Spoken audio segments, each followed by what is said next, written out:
Después que volver al baño. No, que no vas a jugar. Ah, no. ¿Quién es?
Hola.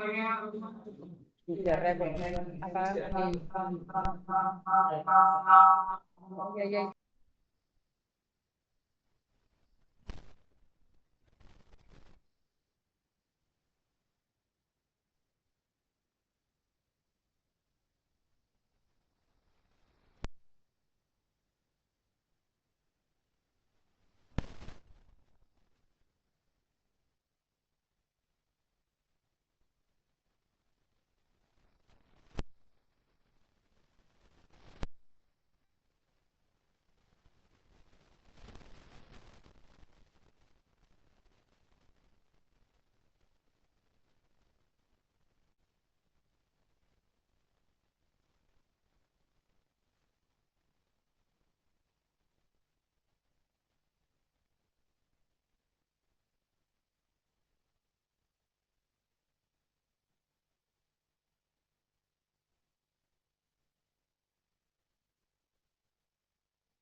Ahí habla.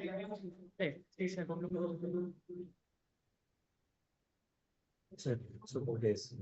Me parece por el micrófono activado. ¿Hay un micrófono activado? ¿O es por el sonido?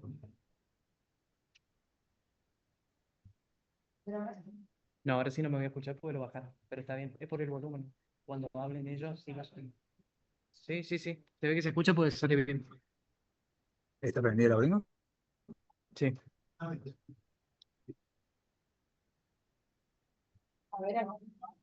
¿Se me escucha bien ahí? sí. Pregunto, ¿se escucha bien? Y si estoy hablando bajo. Sí, no tengo algo bastante alto, sí. Fíjate.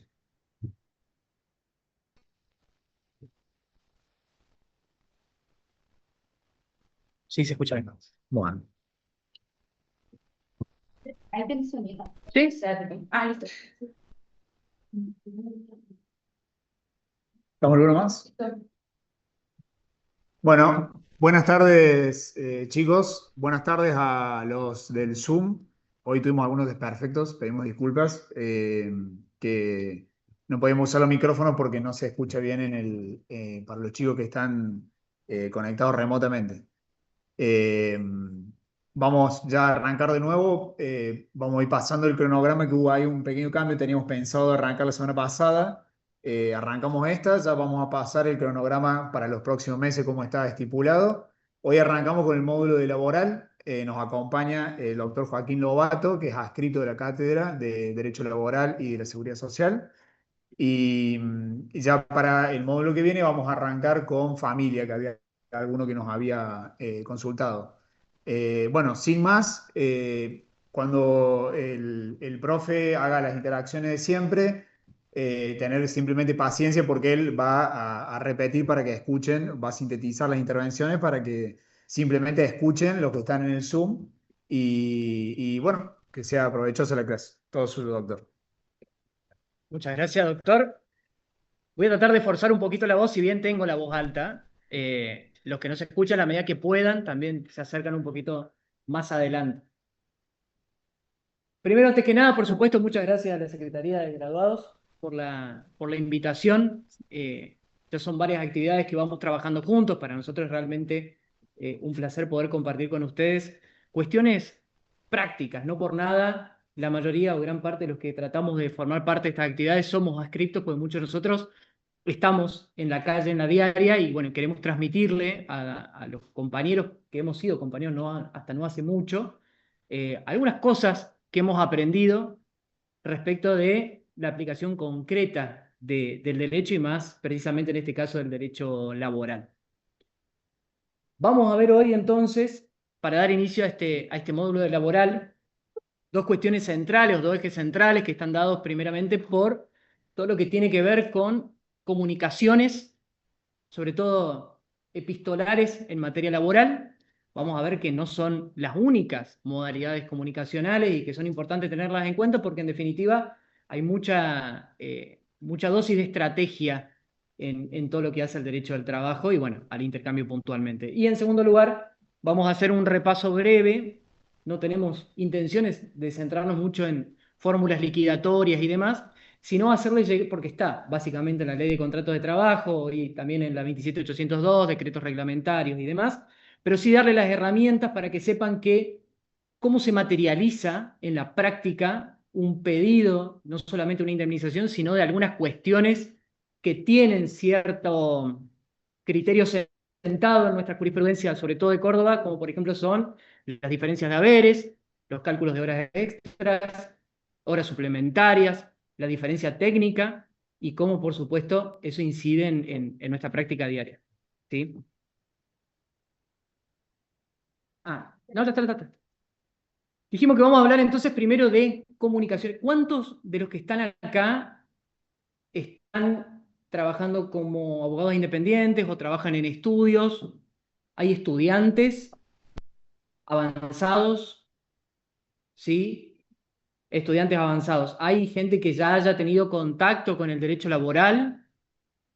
¿Les está litigando? Sí. Perfecto. Gente que trabaja en estudios jurídicos también. La mayoría son todos egresados, entiendo, salvo algunos estudiantes avanzados. Para medir un poco también el grado de tecnicismo. La idea es que a ustedes esto les sea lo más asequible posible.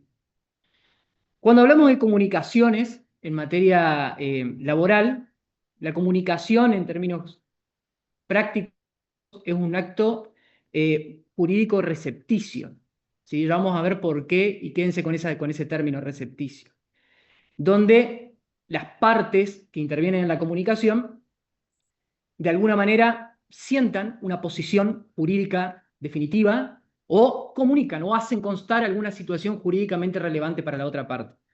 No se olviden, posicionémonos dentro de la ley de contrato de trabajo como todo contrato.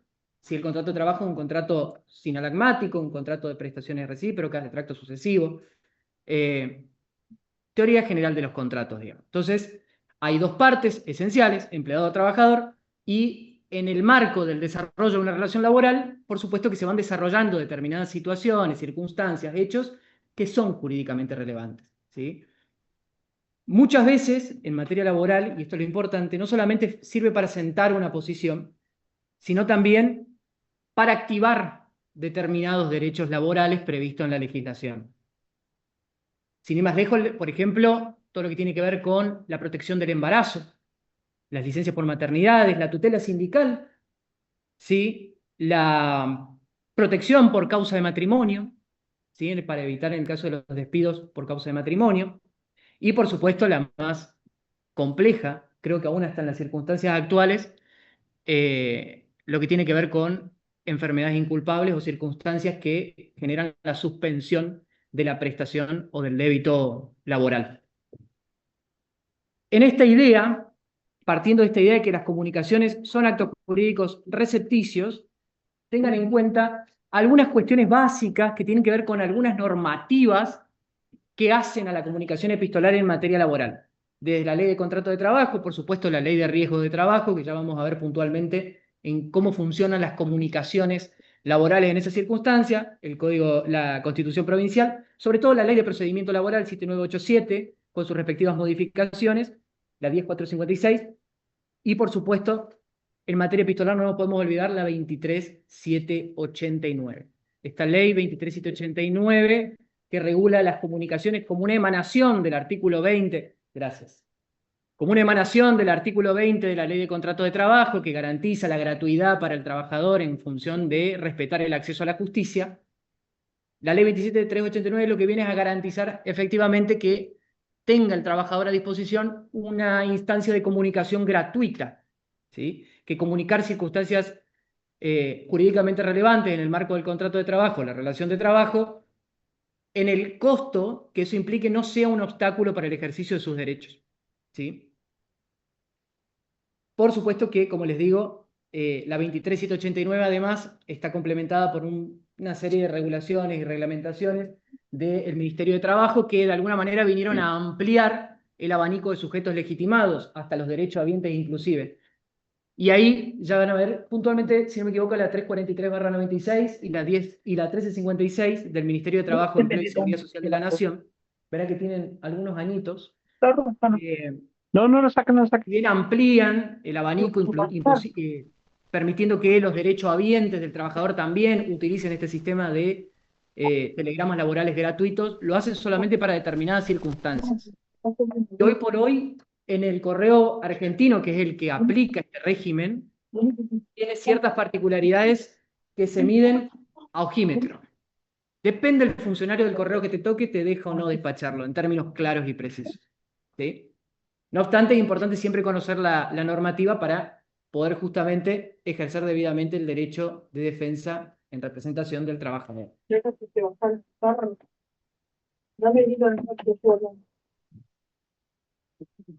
Quiero buscar una pasta dental que no sé, me muero.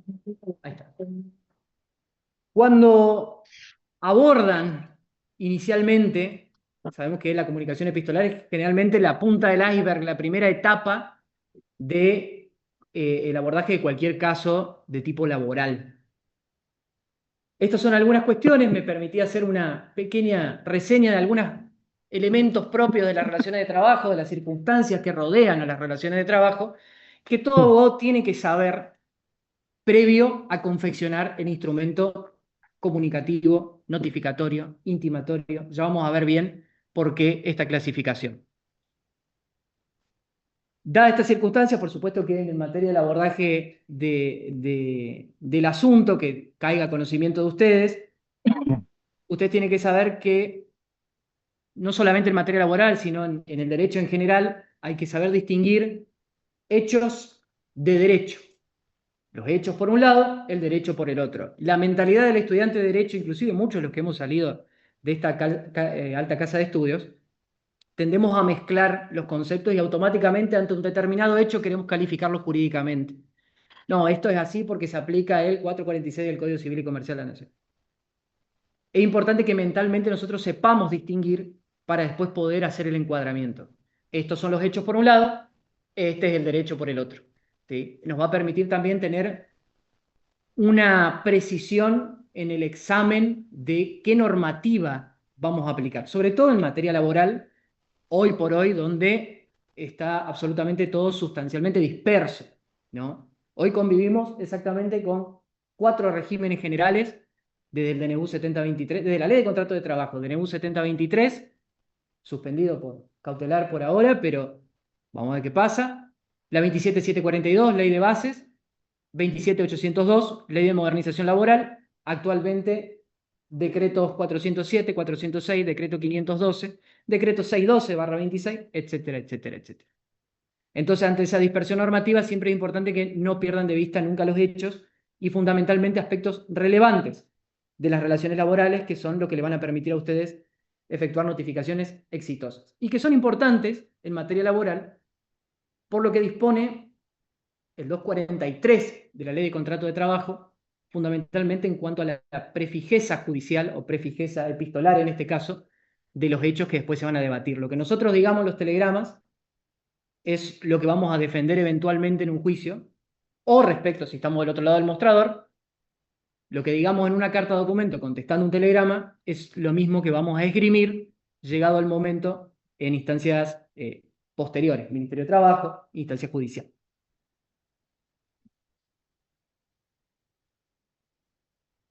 Me rindo. A ver, mira. Yo te haré. Dale. Hay un rol fundamental que tenemos como abogados, que es el de que somos, además de un poco psicólogos, un poco médicos, además somos también investigadores privados. Importante que, obviamente, cuando en el 80% de los casos, colegas que litigan en el foro laboral lo sabe, el 80% de los casos de trabajadores que llegan a nuestras manos, sobre todo trabajadores sin registración, trabajadores de la industria de la construcción, donde la figura del empleador es un empleador muy difuso. No sabemos si son los arquitectos, la contratista, el desarrollista, no sabemos muy bien quién es el que le da órdenes, tampoco lo sabe el trabajador. ¿Cómo se llama la persona que te da órdenes? Y le decimos Pancho. Hay que encontrarlo a Pancho. Hay que notificar a Pancho, hay que demandar a Pancho. Entonces, esa es también una instancia. Después uno con el tiempo se va armando un caminito, ¿no? Yo ahí lo que les planteo, bueno, son algunas fuentes o recorridos que yo personalmente, casi instintivamente lo hago. El cliente llega al estudio, pasa informe IPJ, pasa informe Infoexperto, pasa a buscarlo en AFIP, pasa a buscarlo. Ya uno va armando un caminito para identificar aquellos elementos, cómo completar esa planilla inicial de datos relevantes para efectivamente lograr esa instancia comunicativa. Todo lo que estamos viendo son pasos previos. O sea, cuando nosotros mandamos una comunicación, cualquiera sea la vía, o intentamos comunicar por alguna vía instrumental, el abogado que emite esa primera manifestación, esa primera comunicación, sienta las bases de lo que va a ser todo el devenir siguiente, digamos. Nosotros somos los primeros que calificamos, los primeros que dictamos sentencia. Antes que un juez lo resuelva, nosotros ya dictamos sentencia, ya analizamos el caso, ya desbrozamos los hechos y estudiamos la calificación jurídica. Entonces, es muy importante, ya vamos a ver, las técnicas de precisión en materia epistolar. Cuando hablamos, por supuesto, de los elementos importantes o trascendentes en materia de comunicación epistolar, perdón si me voy mirando el chat para ver si hay algún... El rol fundamental que tiene la comunicación y que debemos seguir algunos parámetros para que nuestra comunicación sea exitosa, justamente porque permite fijar posiciones y activar derechos, permite, como les digo, cristalizar, dice la filmina, cristalizar los conflictos y situaciones jurídicamente relevantes, es decir, darle una materialidad en la realidad. Yo voy a ser poco profesional en este sentido, pero lo mismo le explico a los clientes para que se entiendan. La relación laboral es casi como una relación de pareja. Si yo le voy a pedir a mi pareja que mantengamos una relación monogámica, mínimo me va a pedir que publique una fotito en Instagram. Es la realidad. Lo mismo ocurre, por ejemplo, cuando yo intimo a la correcta, o mejor dicho, intimo la registración de un trabajador en negro. Yo, para poder activar el reclamo de los derechos derivados de una relación laboral, mínimo tengo que estar registrado, mínimo tengo que cristalizar la existencia de ese vínculo en la realidad, materializarlo de alguna manera. Por supuesto que después vienen las consecuencias. Si yo en público digo que mi pareja no es mi pareja, es muy probable que me mande a mudar. Entonces, lo mismo ocurre con el trabajador, que se da por despedido de manera indirecta. Es casi como una relación de pareja, casi. Entonces, ¿qué es lo más importante en una pareja, en las relaciones interpersonales? La comunicación. Y la comunicación tiene que ser, como toda relación interpersonal, asertiva, tiene que ser precisa, tiene que ser clara. ¿Sí? Permite la comunicación, el ejercicio y actualización de determinados derechos, como vimos inicialmente, la prefijeza judicial, prefijeza epistolar de los hechos, conforme el 243 de la Ley de Contrato de Trabajo. Y esto de la primera incisión tiene que ver con una cuestión de que el abogado laboralista, sobre todo en materia epistolar, es un cirujano. La primera incisión que se hace en el cuerpo, entiéndase el caso, la hace el abogado que emite la comunicación epistolar. Nosotros hacemos el primer corte al cuerpo. Entonces, la precisión debe ser quirúrgica. Ya vamos a ver por qué también. Porque, principalmente, a través de las comunicaciones, se proyecta el caso. Un convenio colectivo mal denunciado, un despido indirecto prematuro o extemporáneo, por ejemplo, el incumplimiento o irrespeto de los plazos mínimos. En su caso también tenía mucha relevancia cuando estaban vigentes las multas, ahí había una gran dosis de formalidad requerida en materia epistolar, pero fundamentalmente estas son algunas cuestiones que los insto a tener en cuenta para estas situaciones. Las comunicaciones pueden tener distintas formas, ¿sí? Una más. Ya podemos clasificar las comunicaciones, ¿sí? De acuerdo a la naturaleza del instrumento, a su contenido y al medio empleado. Van a ver que hay mucho más que hablar de telegramas acá. Cuando hablamos de la naturaleza del instrumento comunicatorio, hablamos de instrumentos públicos, hablamos de instrumentos privados. Una escritura pública, ¿sí? Una nota, son instrumentos públicos, son instrumentos privados. ¿Son notificaciones o forma de comunicación válida? Sí, siempre que se garantice alguno o los dos conjuntamente principios que vamos a ver más adelante, que tienen que ver con la teoría de la recepción y la responsabilidad por el medio empleado. De acuerdo al contenido, los instrumentos pueden ser considerados como notificatorios propiamente, ¿sí? Los cuales pueden ser a su vez declarativos o resolutivos, dependiendo del tipo de circunstancia relevante que ustedes están notificando. Son declarativos, por ejemplo, cuando yo comunico el embarazo. Estoy comunicando una situación, una circunstancia jurídicamente relevante que activa un derecho, activa una protección especial prevista en la ley. Es una comunicación resolutiva, una circunstancia jurídica que determina a partir de ese momento un efecto propio que prevé la ley. Por ejemplo, el despido indirecto. Comunico la resolución de una circunstancia, de un acontecimiento. Por su parte, también, dijimos, si bien son notificaciones propiamente, también existen, por el contenido, comunicaciones intimatorias. La gran caudal de comunicaciones que nosotros cursamos tienen mucho que ver con esto, ¿no? Intimaciones por falta de pago, por incumplimiento de determinadas obligaciones a cargo del empleador, intimación a reincorporarse, a prestar tareas para evitar, en el caso de que estemos discutiendo un abandono de trabajo, ¿sí? Para no hablar solamente de un lado del mostrador. Y, por supuesto, por el medio empleado, postales y no postales. Cuando hablamos de postales, Hablamos de correo argentino, correo OCA, correos privados, ¿sí? Y no postales, la nota escrita, los medios informáticos, etc. Pensemos que hoy por hoy, con la reforma de la Ley de Modernización Laboral, el 140 de la Ley de Contrato de Trabajo, que prevé todo lo que tiene que ver con las formalidades que debe contener un recibo de sueldo, hoy por hoy pasa a ser absolutamente digital.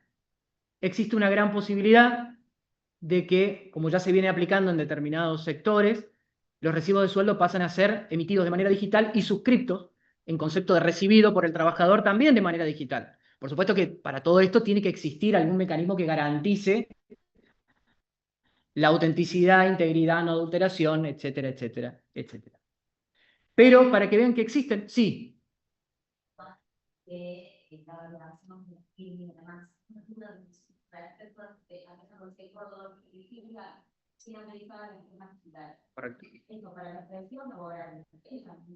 Voy a traducir. Para la gente que está mediante videollamada, lo que consulta la compañera es respecto a la validez de la firma digital que regula y reglamenta el CIDI para los recibos de sueldo que se obren por sistema de acuerdo a lo que venimos hablando. Puntualmente, la firma digital del CIDI es válida porque existe una disposición provincial, una ley provincial y un decreto reglamentario que le otorga validez a todo lo que sea trámites efectuados de manera digital en el marco de CIDI, ¿sí? De todo lo que son trámites vigentes y operativos en el portal de CIDI. Ahora, ¿cómo vamos a trasladar la firma de un procedimiento que se viene siguiendo bajo determinados mecanismos de seguridad e integridad dentro de CIDI a la firma, por ejemplo, de un recibo que emite Arcor? En ese caso, se entiende que no. A ver, lo que va a tener que hacer el empleador, de acuerdo a la normativa, es generar efectivamente espacios o mecanismos informáticos donde pueda garantizarse la autenticidad, integridad y no adulteración desde el momento de la emisión hasta la suscripción. Para que opere, esta ya es mi opinión, para que opere esta interrelación entre la validez de la firma CIDI, digamos, con lo que diga un recibo de sueldo de una empresa privada, tendrían que estar vinculados de alguna manera a través de algún sistema informático, para que yo pueda utilizar mi firma CIDI en un recibo de sueldo privado. Entiendo que al momento, a la fecha, no existe ni está previsto, porque bueno, está como todo muy incipiente. Pero en principio, de hecho, los docentes de la provincia, estamos hablando ya de régimen de empleado público y docentes y demás. Salimos un poquito de la ley de contratos, pero ya los que trabajan para el Estado reciben sus recibos de sueldo, valga la redundancia, a través del sistema CIDI, portal de recibos digitales, y los firman conforme, no conforme, a través del sistema digital. Y es plenamente válido, porque está reglamentado y porque en principio el sistema garantiza esa, digamos, transparencia, que es lo que buscan estos sistemas informáticos, ¿sí? Entiendo que para el caso que vos planteás puntualmente, tendría que existir de última o tendría que idearse algún sistema para decir, bueno, si yo valido una firma digital o tengo una firma digital o una firma válida en un sistema informático, también lo puedo aplicar para otro. Habría que ver. Tengo determinadas, por ejemplo, en el Colegio de Abogados tenemos determinadas firmas digitales que podemos aplicarlos, entiendo que únicamente para la presentación de presentaciones judiciales en el ámbito de la provincia de Córdoba. No así, por ejemplo, en otras jurisdicciones, o yo no lo podría usar para validar el libramiento de un cheque. Entonces, mientras no haya sistemas cruzados que permitan ese grado de transparencia, me parece que no podría aplicarse esta firma CIDI así, dice llanamente. Tendría que estar armado de alguna manera que permita garantizar eso. Sí. Bien, hablamos de la provincia de Córdoba, dentro de la jurisdicción de Córdoba, una empresa privada, porque entiendo que es un contrato, me voy a ir no hay problema. Córdoba, domicilio de acá, tú podés subirlo y validar tu firma digital a través de sí. Y entiendo que plenamente vale. Sí. ¿Por qué me dirías que se domicilió por una entidad privada, por una empresa privada, no sea válida? Es que la consulta es, puntualmente, traduzco, ¿no? Si hoy por hoy podemos cargar contratos y validarlo a través del sistema CIDI, ¿por qué no podríamos hacerlo con recibos de sueldos privados? porque entiendo que no está instaurado ahí un sistema. No digo que no lo podamos hacer, digo que hoy no hay un sistema previsto para eso, digamos. De hecho, hoy por hoy también a través del portal del Ministerio de Trabajo, bueno, me salgo un poquito, pero a través del Ministerio de Trabajo, por ejemplo, todo lo que tiene que ver con exámenes preocupacionales o lo que tiene que ver con la certificación o ratificación de preexistencias, también se hace de manera digital y se certifica de manera digital. Las mismas autoridades lo hacen de manera digital. Perfecto, pero hay un sistema que está previsto, que tiene una serie de pasos para garantizar la validez final de ese acto. Hoy, digamos, si vos me decís, quiero utilizar el Estado, digamos, o el sistema CIDI como escribanía, y bueno, habría que ver si lo permiten. Así como está, no, estamos hablando de cuestiones de contratos comerciales, sobre todo, que tienen algún tipo de incidencia tributaria, impuesto al sello, etcétera, etcétera, que son de interés del sistema, digamos, del Estado provincial hoy, del Estado provincial. La reglamentación general, digamos, en materia de recibo de sueldo no deja de ser nacional. Vamos a ver qué se propone. Pero me parece una muy buena idea superadora porque además permitiría al Estado, a través del Ministerio de Trabajo, supervisar lo que antes eran los libros de sueldo y ahora van a ser nada, porque no existen más los libros de sueldo. Pero es interesante, está bueno para plantearlo y es la novedad también, el tema de los sistemas informáticos. ¿Me quedé bien? Retomo, bueno, por el medio empleado dijimos postales, no postales, entre otros mecanismos, ¿sí? Pase. Los dos ejemplos claros de comunicaciones postales, sobre todo en materia laboral, telegrama obrero, ley 23789 y cartas documentos. Creo que lo tache, sí lo tache. Me llegó hace poquito. Tenía miedo que se filtre. Pero bueno, son las dos grandes comunicaciones. Trabajador por un lado, empleador por el otro. ¿Sí? Estos tres ítems que he decidido cargar en la filmina tienen que ver con una apreciación que hace un autor muy famoso en materia laboral, que es el doctor Juan Pablo Chiesa, y que habla de que justamente la importancia o la trascendencia que tienen los intercambios epistolares está dada por esta cuestión de poder darle una fecha cierta, una forma de cristalizar también los plazos que prevé la ley de contrato de trabajo para las contestaciones. Si bien sabemos, el artículo 57 que está mencionado prevé que el empleador debe responder las comunicaciones en el término de 2 días, el autor habla de 2 días operativos de la empresa, no necesariamente hábiles o inhábiles. Lo real y cierto es que, por lo menos la jurisprudencia unánime a nivel nacional, entiende que ese plazo no es un plazo de caducidad, digamos, o sea, es un plazo estimativo, no es lo mismo. Mientras el plazo sea razonable, desde el momento que se produce el acto comunicativo, produce efecto, ya vamos a ver cuándo es, hasta el momento de la contestación, tiene que haber transcurrido un plazo razonable. Si a mí yo recibo una comunicación hoy y la contesto en 3 o 4 meses, sobre todo en el marco de una relación laboral, está claro que el plazo deja de ser razonable. Ahora, si yo tardo 6 días, 5 días, 7 días, en principio no es una cuestión numérica ni cerrada, pero en principio no sería irrazonable proceder, digamos, para tomar como válida esa contestación. Y la justa causa, por supuesto, tiene que ver con una modalidad o una formalidad en tanto los términos que se utilicen para cualquiera de las intimaciones o notificaciones propiamente, términos claros, precisos, y ya vamos a ver bien la estructura lógica, casi lingüística que tienen que tener. Por su parte, obviamente, la comunicación fehaciente. La particularidad que tienen este tipo de instrumentos es que garantizan de alguna manera el carácter fehaciente que requiere la normativa de las comunicaciones. ¿Qué quiere decir que la comunicación fehaciente? Que se garantiza quién es el emisor, que ese emisor emitió un contenido, perdón la reiteración, pero es para que se entienda, y que además hay un receptor que lo recibió en una determinada fecha y bajo determinadas circunstancias. Es decir, se garantiza que esa comunicación tuvo lugar. ¿Sí? Que el hecho comunicatorio se produjo. Y el hecho comunicatorio es tan importante como su contenido. Porque no hay activación de derechos ni actualización de situaciones jurídicas si previamente no fueron comunicadas, sobre todo en materia laboral.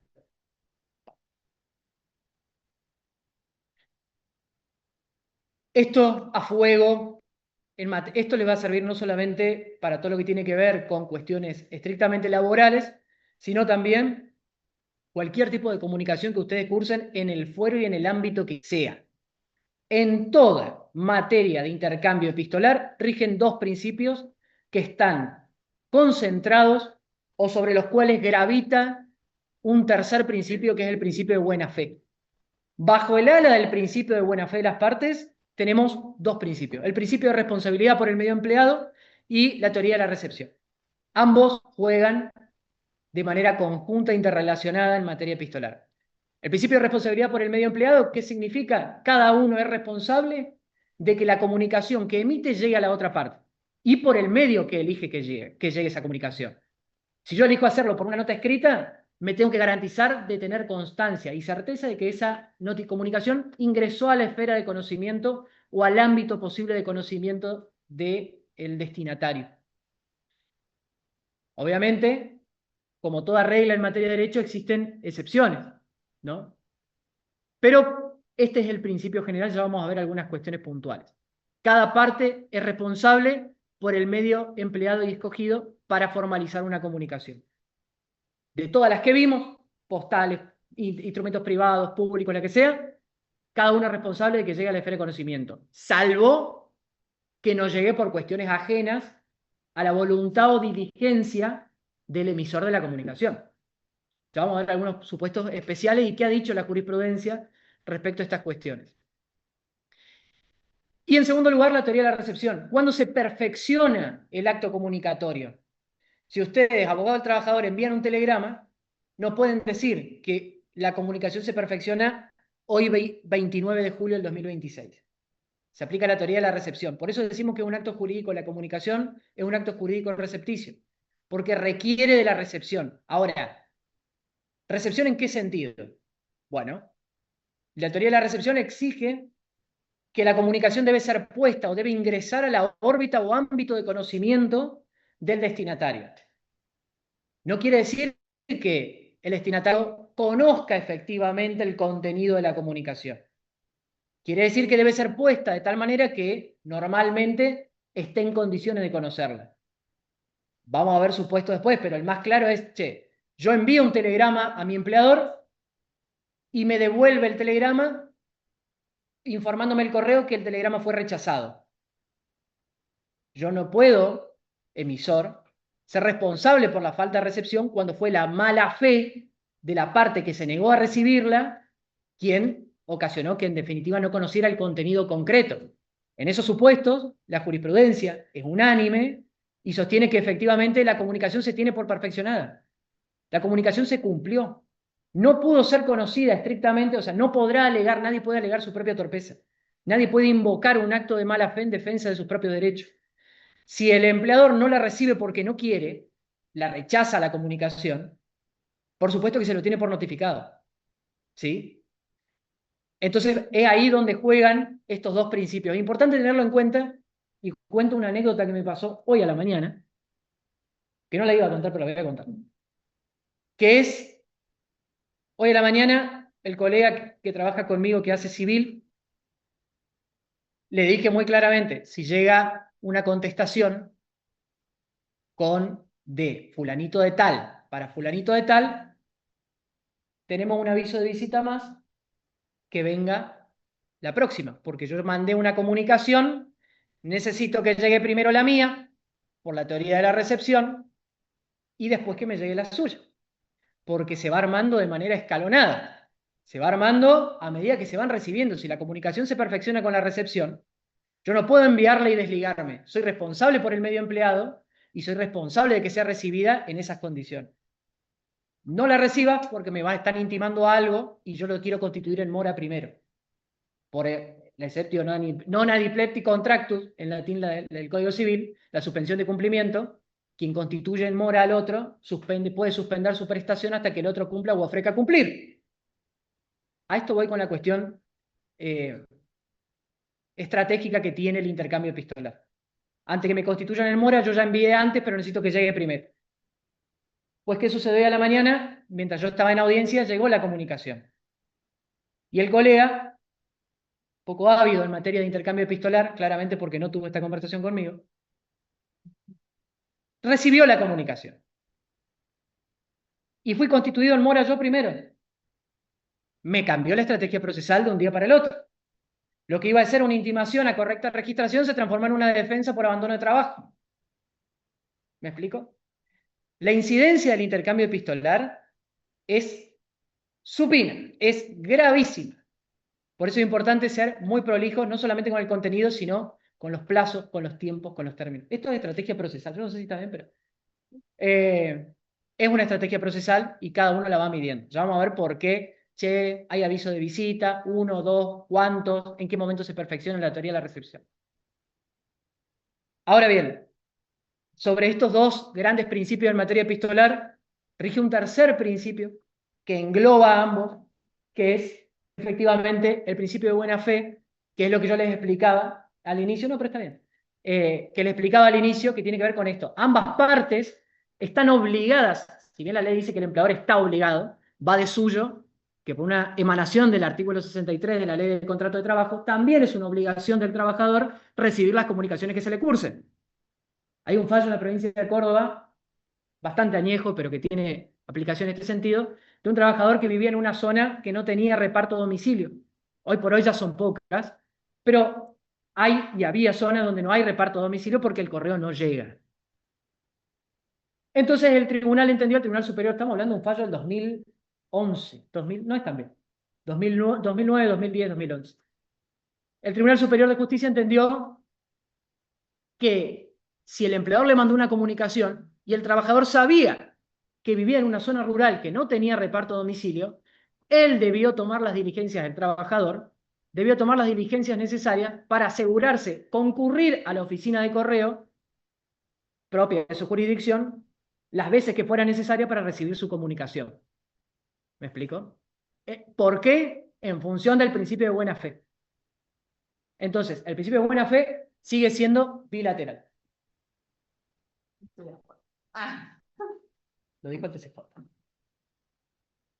¿puedo Sí, justificar cosas? obvio. Porque necesito Obvio. hablar con la posición. Totalmente de acuerdo. Partimos de la base de que esta es una rama del derecho donde no estamos hablando de igualdad, ¿no? Siempre hay una parte que está desfavorable y que es el trabajador. Entonces, si encima es un trabajador que vive en una zona rural y, o sea, hay que tener un poco de lógica, bueno, nada, me enojo por estas cosas, pero porque no tiene lógica hacer a un trabajador ir todos los días al correo y lloro para mí, lloro para mí. Y la verdad es que Yo te digo lo que dice el TCJ. El TCJ dice que el principio de buena fe es bilateral y como principio, a ver, si bien la ley de contrato de trabajo establece obligaciones recíprocas y concesiones partiendo de la base de que existe un sujeto hiposuficiente, que es el trabajador, eso no lo priva del deber de cumplir con el deber de buena fe. Si vos lo que me estás diciendo es, habría que ser más laxos con la interpretación de la buena fe para el trabajador, lo discutimos la próxima. correcto. Sí. Es que también está el tema de que vos hablabas recién de que el empleador tiene la responsabilidad del medio elegido. Entonces, si ves que no le está yendo la comunicación, busca otra forma. Por ejemplo, el Ministerio de Trabajo, Iván. Estamos hablando de año 2011. Creo que el Servicio de Inspección Notificaciones inició en 2011, más o menos en esa fecha. Pero sí, o sea, puedo estar de acuerdo o no, pero valorativamente me reservo la valoración de lo que creo del Tribunal Superior de Justicia.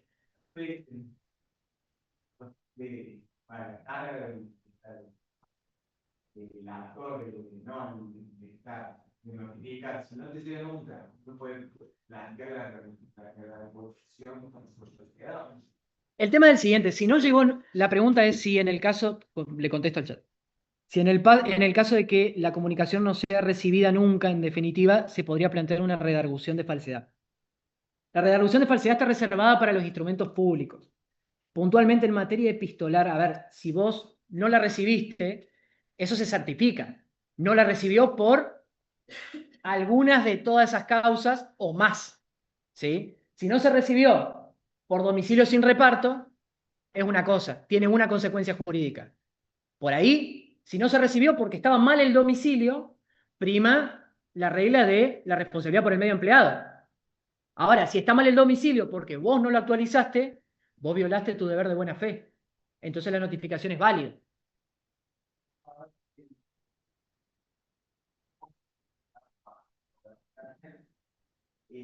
Supuestamente las comunicaciones las dicen la comuna y la comuna se encarga de...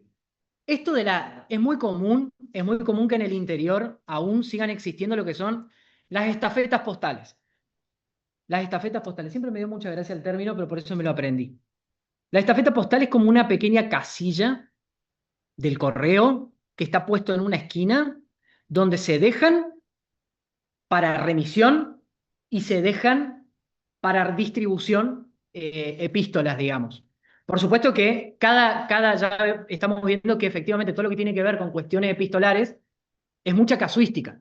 O sea, es mucho identificar el caso, ¿sí? Cada caso puntual, porque no es lo mismo que yo notifique bien al domicilio y que no llegue por algún problema del correo a que llegue, lo rechace o no llegue por domicilio sin reparto o no llegue porque el domicilio está mal. Depende de muchas circunstancias, pero puntualmente siempre es importante eso. Verificar primero, vos sabés que si vos sos el emisor, tu responsabilidad es por el medio empleado. Entonces, ok, de todo lo que yo hice en materia epistolar, de la epístola que mandé, del domicilio que elegí, tengo que garantizarme que esté todo correcto, por decirlo de alguna manera. Es un término valorativo, pero que esté correcto. Que se ajuste, por ejemplo, al último domicilio denunciado por el trabajador en su legajo, que se ajuste a lo que surge al padrón electoral, que esté correctamente enviado en una repartición del correo, la pieza postal que se trate, etcétera, etcétera. Una vez que yo descarto la responsabilidad por el medio empleado, verifico entonces por qué fue que no llegó. Verifico lo primero que hace el correo es certifica por qué las comunicaciones llegan o no llegan. Y dependiendo la leyenda que introduzca el correo, alguna de esas u otras, va a ser la consecuencia jurídica. Si yo la mando bien, excluyo esta responsabilidad por el medio empleado y digo, che, bueno, lo mandé bien al domicilio correcto, está todo bien, salió bien, y me viene de vuelta con la leyenda rechazado, rehusado a recibir, está notificado. Porque llegó al domicilio y porque fue rechazado. ¿Me explico? Se invierte también la carga de la prueba y se va a hacer la parte contraria, digamos, el receptor quien deberá demostrar que actuó diligentemente y que a pesar de eso, la comunicación nunca llegó a su esfera de conocimiento. Les recuerdo que no es necesario que conozca efectivamente el contenido, sino que ingrese a su esfera de conocimiento. ¿Me explico? Es mucha casuística y de eso vamos a hablar puntualmente ahora. Estas son algunas de las incidencias más comunes. Cuando ustedes mandan, van a ver, se me hacía medio largo sentarme a explicar uno por uno los pasos que sigue el correo para notificar algo, pero siempre que ustedes notifiquen, por ejemplo, un telegrama laboral, el resultado de la remisión va a venir con alguna leyenda impuesta por el correo, que es el oficial, ¿sí? El correo puede decir que se dejó aviso de visita. El aviso de visita se deja generalmente, no generalmente, porque así lo establece la reglamentación. Cuando uno manda una epístola generalmente con aviso de visita, el correo va una vez, no lo encuentra, deja certificado que hizo una visita y va una segunda vez. Y si la segunda vez no se recibe lo que fuese, vuelve de vuelta al emisor con la leyenda se dejó aviso de visita. ¿Sí? En esos casos, si el domicilio es correcto, como decíamos, si excluimos cualquier factor que nos pueda hacer responsables por el medio empleado, si el domicilio es correcto, es el domicilio de la empresa, por ejemplo, o el domicilio del trabajador denunciado en su legajo y que figura en el padrón electoral, no hay dudas respecto de eso, entonces la notificación es válida, porque el aviso de visita que deja el correo, lo deja en el domicilio destinatario, donde le dice, oiga, usted tiene pendiente, como si fuese un mensajito, usted tiene pendiente una comunicación, una pieza epistolar, está en tal correo, tiene 10 días para acercarse, 5 creo que son, pero bueno, generalmente esperan un poquito más. 5 días para acercarse al correo a retirarla. Si vos no te acercas, estás violando tu deber de buena fe. Es tu responsabilidad darte por notificado de una comunicación que te remite la otra parte en el marco de una relación de trabajo. Entonces, en esos casos, en el caso del aviso de visita, efectivamente se ha entendido la mayoría de las veces que efectivamente se lo debía tener por notificado porque había una carga de recibir e irla a buscar al correo, pese a que la doctora Chanampa no esté tan de acuerdo. No obstante eso, otra de las leyendas que se suele dejar es la del destinatario desconocido se mudó. Esta es quizá la que a algunos laboralistas nos hace transpirar bastante la camiseta. Porque acá sí, responsabilidad por el medio empleado.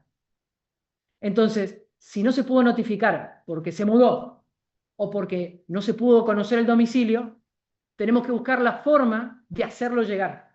Verificaremos domicilios, verificaremos numeración. Pasa muchísimo que las calles, por lo menos en la ciudad de Córdoba, cambian de nombre o figuran en un lugar con un determinado nombre, después ustedes se van a Google Maps y figura con otro nombre.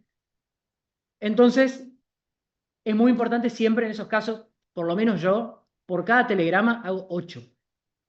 Uno, dependiendo qué domicilio figuren para un determinado lugar, digamos. Un lugar puede estar identificado con varios domicilios, esa es la complejidad que tiene.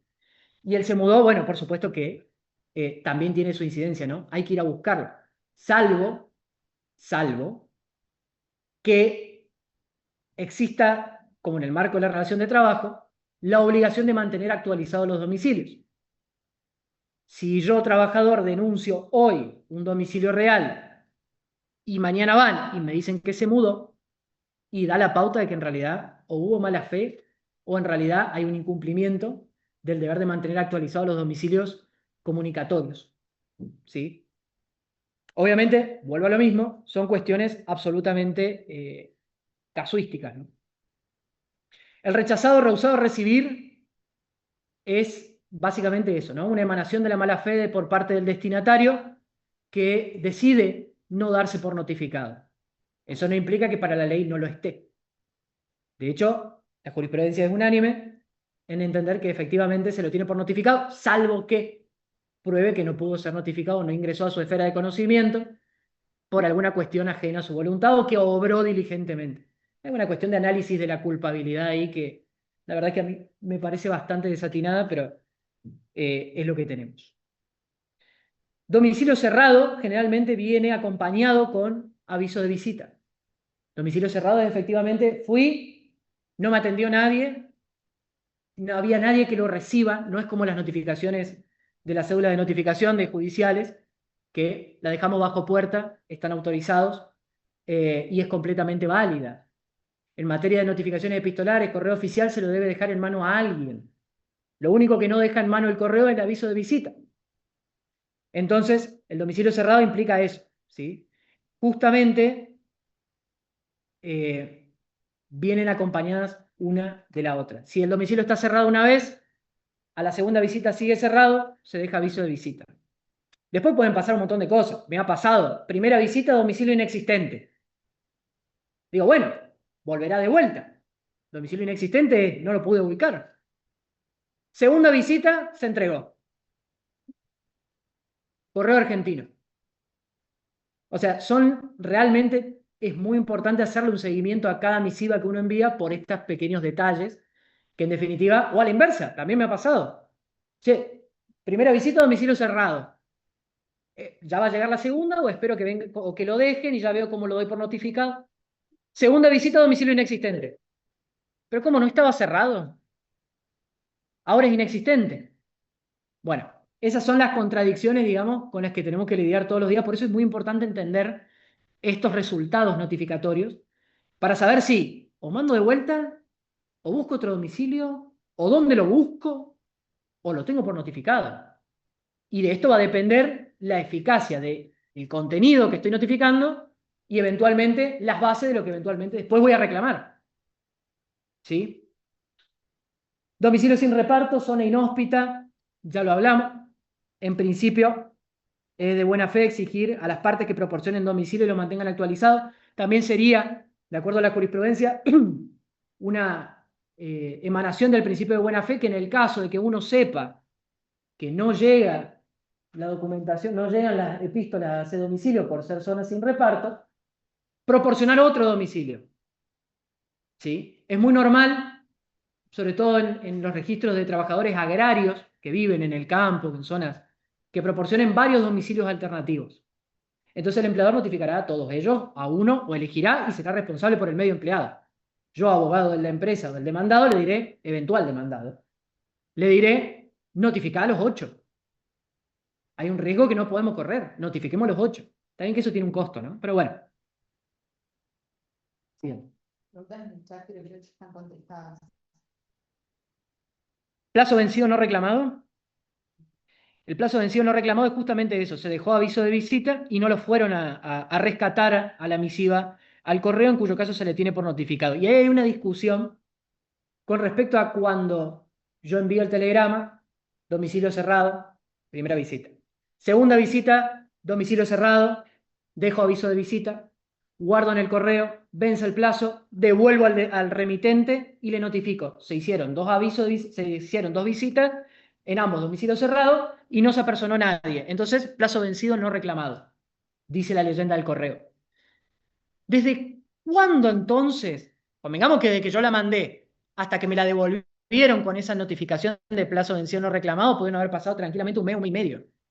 Fácil. ¿Desde cuándo entonces yo podría tener por operativa la comunicación, digamos? ¿Desde la primera visita? ¿Desde la segunda? ¿Desde que se certifica que el plazo ha vencido y no ha sido reclamado?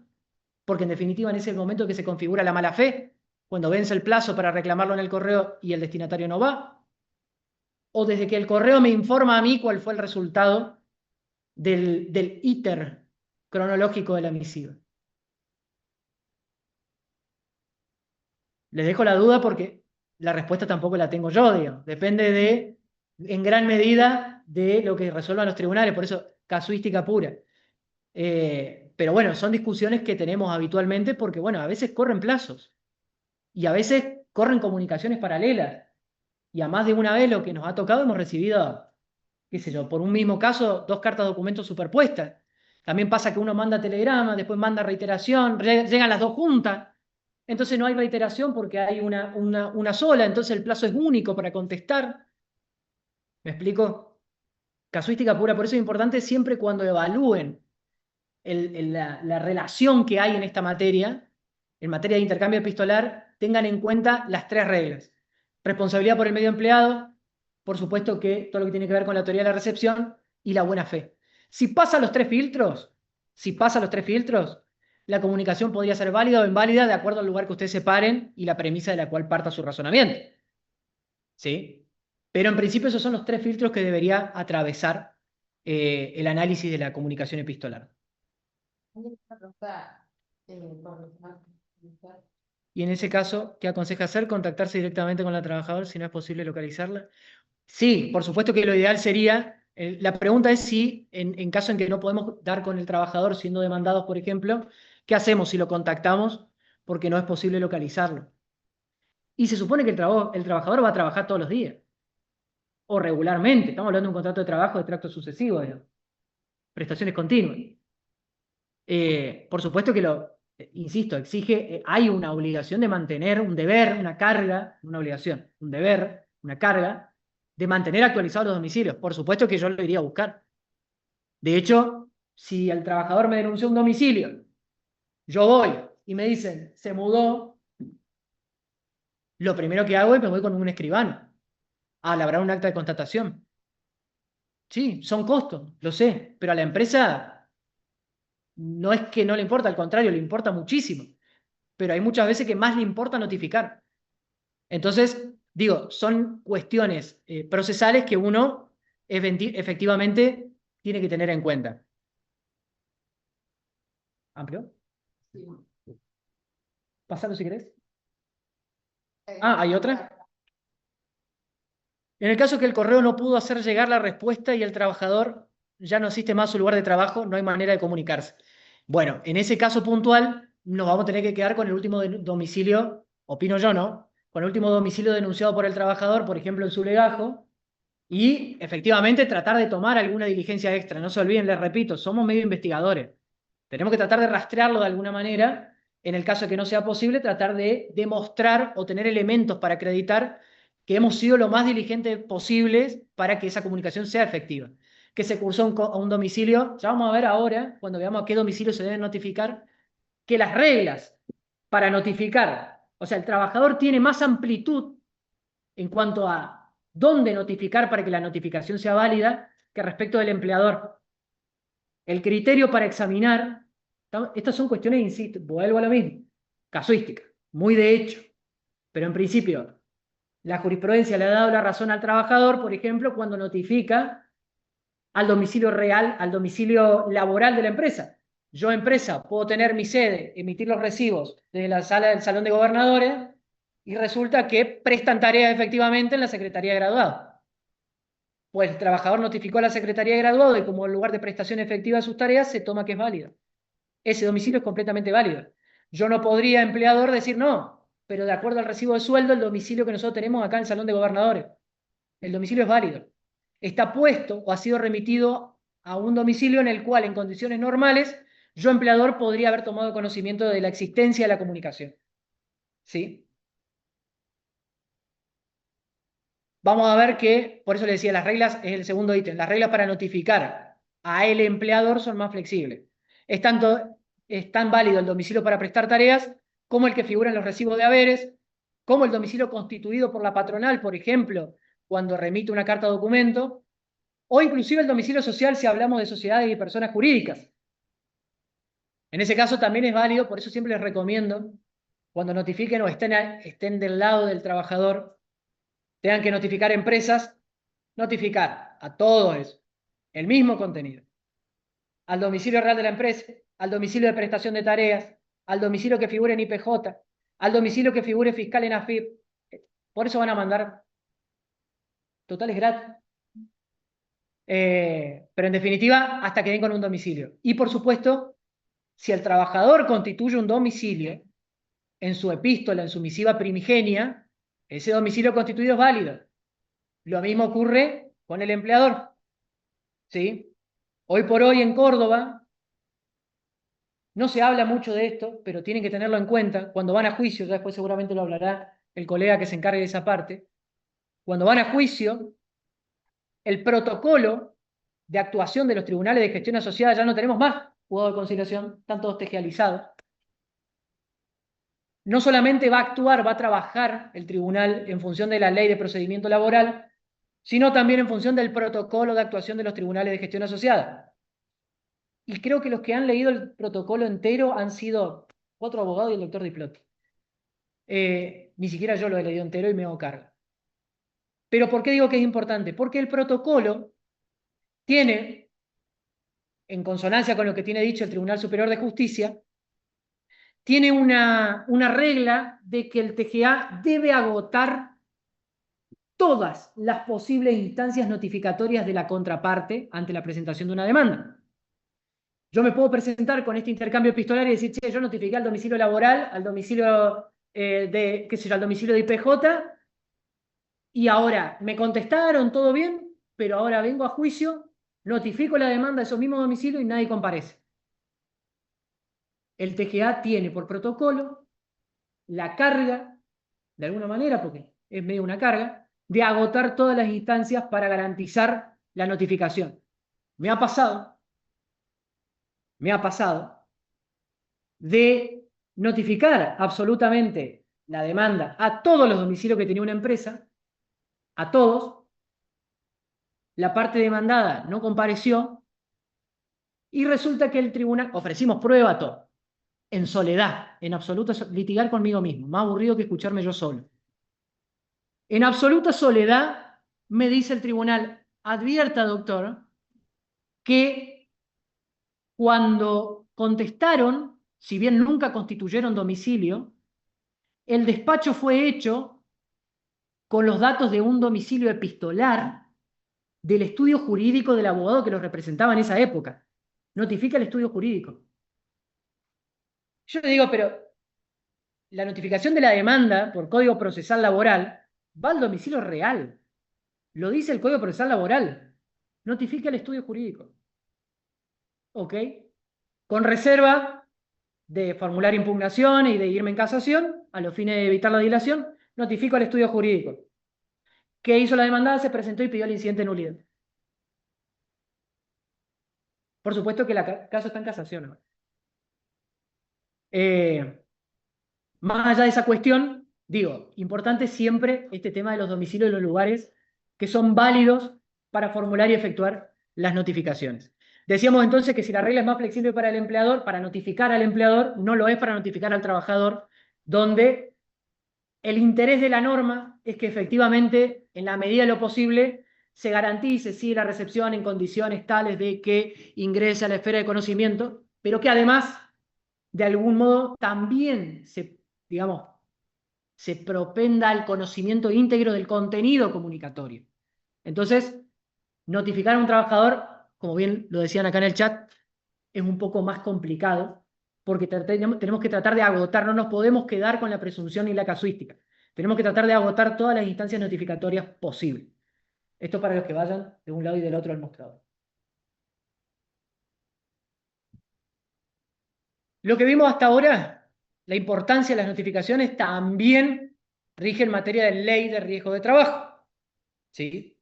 Puntualmente, en materia de ley de riesgo de trabajo, el intercambio telegráfico, ¿sí?, tiene una relevancia crítica desde que puede permitir activar la cobertura de la asegurada de riesgo de trabajo, interrumpir, corrijo, suspender el plazo de prescripción y además definir el marco fáctico. Imagínense, en el caso de un accidente in itinere, donde podemos llegar a tener alguna cuestión de hecho ahí controvertida respecto al trayecto normal y habitual del trabajador, la reglamentación del 414/96 creo que es el accidente in itinere, si no me equivoco, no me sale ahora. Es importante siempre tratar de comunicarlo de manera fehaciente. Si bien la denuncia del accidente o de la contingencia laboral por ley de riesgo de trabajo está a cargo del empleador, en caso de que el empleador no lo haga, lo puede hacer el trabajador. ¿Cómo? Por medios telefónicos, presentándose personalmente a la aseguradora. Yo, abogado, no permitiría que un trabajador vaya solo a una aseguradora ni loco. Y mucho menos a hablar con el empleador para que le haga la denuncia, salvo que haya buena onda. Pero en principio, nunca. Entonces, el medio fehaciente, que en su contenido, claridad, otorga justa causa, que valida lo que uno está diciendo en cuanto al tiempo, al plazo cierto, es el telegrama laboral. Enviar telegrama laboral a los fines de cumplir con la denuncia de la contingencia cubierta por la ley de riesgo de trabajo, por vía epistolar, es la más idónea. Antes también presentábamos notas, una época en la que presentábamos notas escritas, esta idea de la comunicación también por instrumentos privados, ingresábamos notas escritas ante las aseguradoras de riesgo de trabajo, con patrocinio letrado, por supuesto, firmábamos y la presentábamos con un cargo de recibido, tiene la misma validez. Lo importante es que siempre utilicemos medios idóneos para garantizar, poder acreditar fehacientemente que la comunicación tuvo lugar en un determinado día y hora y que además se inició o se presentó este contenido. ¿Sí? Por más que después la parte, el ART en este caso diga, no, rechazo porque no es una contingencia cubierta por la ley de riesgo de trabajo, no porque varió el trayecto de su lugar habitual de ida de un lugar a otro, no importa, pero tenga la constancia de que la denuncia se hizo. Dijimos que sirve justamente para cristalizar o activar este sistema de cobertura. A partir de ahí, obviamente, el trabajador va a ser citado, seguramente por la ART, recibirá eventualmente las prestaciones dinerarias y en especie que por la ley de riesgo de trabajo corresponden, etcétera, etcétera. La suspensión de la prescripción, que rige tanto en materia laboral, despidos, digamos, laboral, ley de contrato de trabajo y ley de riesgo de trabajo, es fundamental. 2541, creo que no sé si lo cité, no, porque termino. La 2541 del Código Civil y Comercial es el que prevé la suspensión de los plazos del curso de la prescripción. Sabemos que en materia de riesgo de trabajo la prescripción también es de 2 años. Y en materia de ley de contrato de trabajo también la prescripción es genérica por el 256. ¿Sí? Entonces, es importante tener en cuenta eso. Si la comunicación tiene fecha cierta, se puede garantizar el contenido comunicatorio y se puede probar, porque la comunicación por estos medios y por estas vías tiene una esencial función probatoria, por supuesto que produciría los efectos de la suspensión de la prescripción. Hoy de 6 meses o el tiempo que dure, digamos, la causal de suspensión, y por una vez. Y por una vez. Después la demanda produce efectos interruptivos de la prescripción. Mejor dicho, perdón, en materia de riesgo de trabajo, el trámite ante comisión médica iniciado interrumpe la prescripción por todo el tiempo que dure el trámite. Pero bueno, esa ya es otra discusión. Y por supuesto, antes de terminar con esta cuestión, todo lo que tiene que ver con comunicaciones en materia de ley de riesgo de trabajo también permite marcar el tempus, el tiempo, a los fines de cálculo de IBM, intereses, todo lo que tiene que ver con el trámite posterior en comisión médica, plazos legales, etcétera, etcétera, y no me quiero meter en lo sustancial porque excede ampliamente el marco de esta charla. Si bien nos queda tiempo, tenemos un segundo tema que tiene que ver concretamente saliendo de las comunicaciones o las reglas comunicativas. Después le vamos a poner a disposición estos Power, ¿no? Sí. Ya lo tienen. Ah, eso nos olvidamos de decir. Bueno, si quieres tomar No, un no, no, poco sí, de por favor, por favor. Ya tenemos aula virtual, así que todo el material se va a empezar a cargar ahí. Lo único que nos falta es que los carguen a ustedes. Me va a llegar seguramente un mail al correo que registraron en su momento de inscripción, con el usuario y contraseña. Y ahí van a ver, no sé si alguien pudo entrar en la aula virtual de la Facu en su momento, pero son pestañas que dicen, por ejemplo, derecho previsional, derecho laboral, derecho y ahí entran y descargan todo el material como si fuera un live. A la gente del chat después Luciana Charampa les va a explicar bien qué es lo que acaba de decir, sí. Bueno, vamos. Sí.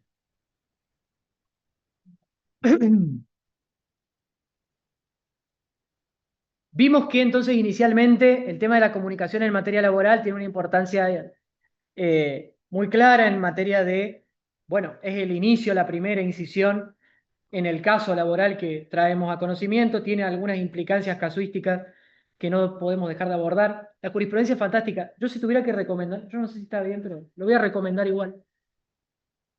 Hay un libro, para mí fantástico, cortito, tiene como unas 800 páginas más o menos, solamente fue irónico, ¿no? Solamente sobre intercambio epistolario en materia laboral.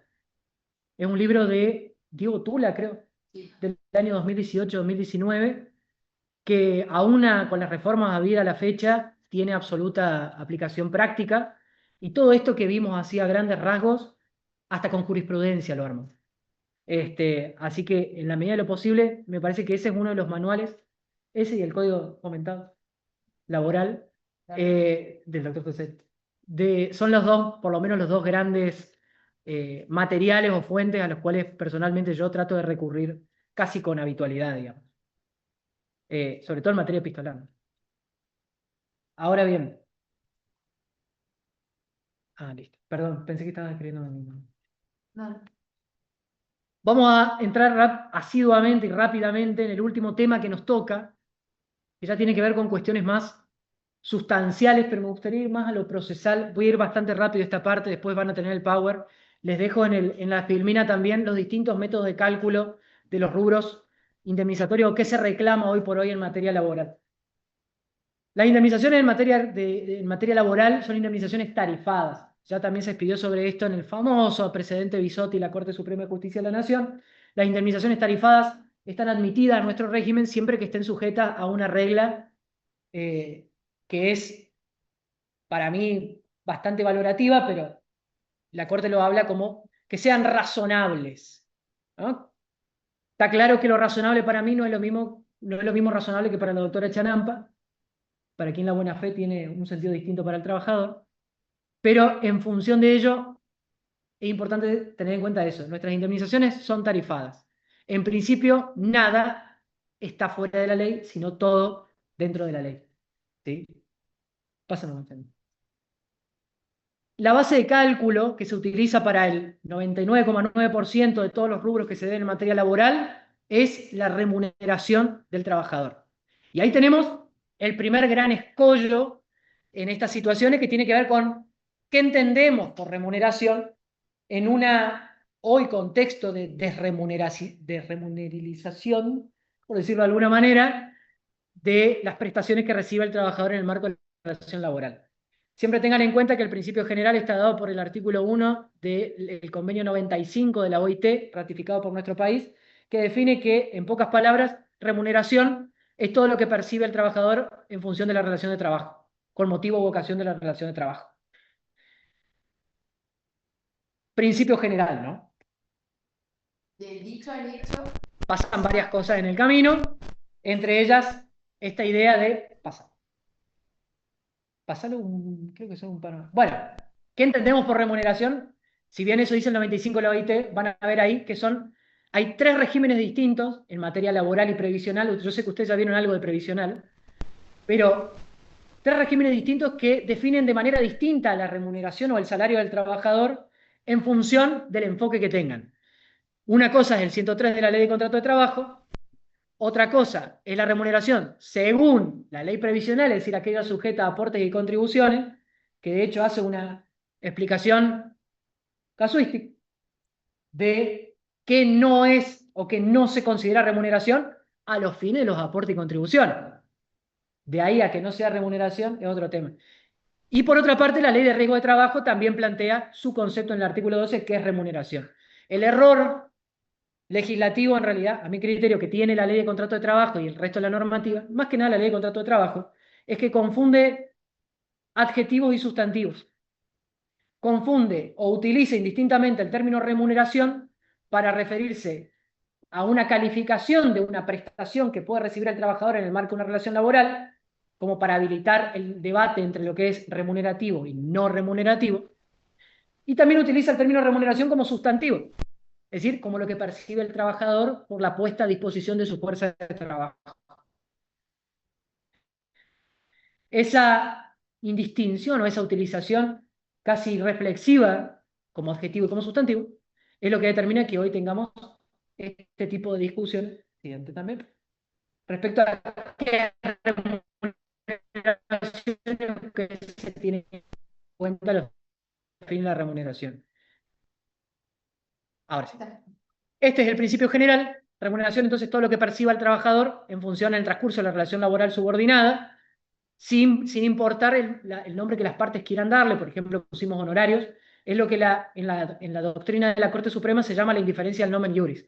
No importa qué nombre las partes le den, lo importante es si su naturaleza, en esencia, viene a resultar una prestación que surge de la puesta a disposición de la fuerza de trabajo por el trabajador. Les dejamos también, salvo que obviamente eso se acredite, la excepción, ¿no? Que se acredite que lo otorgado responde a una causa distinta de otra índole. Beneficios sociales del artículo 103 bis y hoy el 104 bis, el famoso salario dinámico. Y lo digo muy con signo de preguntas, porque dinámico lo único que tiene es la voluntad, la voluntariedad del empleador de otorgarlos o no. Los 3 fallos fundamentales a los que siempre hay que volver: Pérez contra Disco, González contra Polimat y Díaz Pablo Vicente contra Cervecería y Materia de Quilmes, que definen esta idea de que lo importante es por qué se otorga al trabajador una determinada prestación, cuál es la causa que le da origen para definir si la remuneración es remuneración o es no remuneración. Ese, como dice un autor muy conocido en materia laboral, Mario Ackerman, ese loco salario por el 103 bis, ¿no? Por ese loco salario no remunerativo, como una contradicción en sí misma, ¿no? Si es remuneración, es remunerativo. En definitiva, cambia.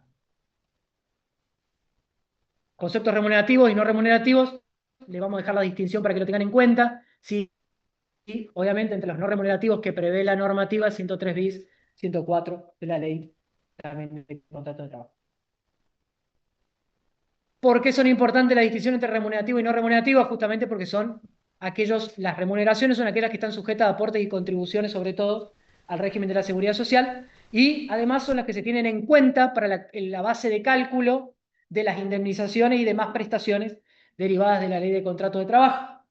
Este cuadrito es el que figura en la página oficial del Ministerio de Capital Humano respecto a cómo se componen hoy las aportes y contribuciones. Está claro que, si lo vieron, creo que me dijo Juan que ya habían visto previsional, pero los aportes son la detracción que le hace el empleador al salario del trabajador para ingresarlo al sistema de seguridad social. Las contribuciones son los pagos que ingresa directamente el empleador, en su carácter de empleador, al sistema de la seguridad social, y que son estos que ustedes ven aquí, en esos porcentajes calculados sobre el salario bruto. No forman parte de esto los aportes sindicales, que en la práctica, digamos, legalmente, no son aportes de ley, como si lo son los aportes y contribuciones con destino a la seguridad social, en este sentido, ¿no?